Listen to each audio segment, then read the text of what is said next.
আমাদের সবার মোবাইলে ইউটিউবে কন্টেন্ট দেখতে গেলে অ্যাড আসে এবং মাঝে মাঝে এটা বিরক্তির কারণ হয়েও দাঁড়ায়।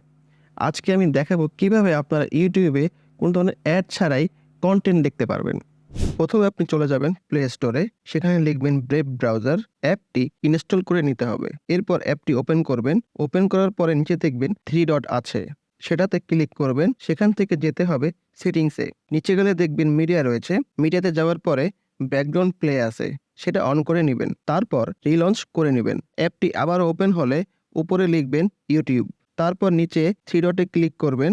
তারপর অ্যাড টু হোম স্ক্রিনে ক্লিক করে ইউটিউব লিখে অ্যাড করে দিবেন। এখন দেখবেন হোম স্ক্রিন থেকে ডাইরেক্টলি ইউটিউবে চলে যাচ্ছে। এখন ইউটিউবে আপনি যাই দেখবেন সবই অ্যাড ফ্রি। ট্রাই করে দেখতে পারেন। আর ভিডিওটি অন্য কারো উপকারে আসবে বলে মনে হলে অবশ্যই শেয়ার করবেন এবং আরও ভিডিও দেখতে একটু টেককে সাবস্ক্রাইব করতে ভুলবেন না।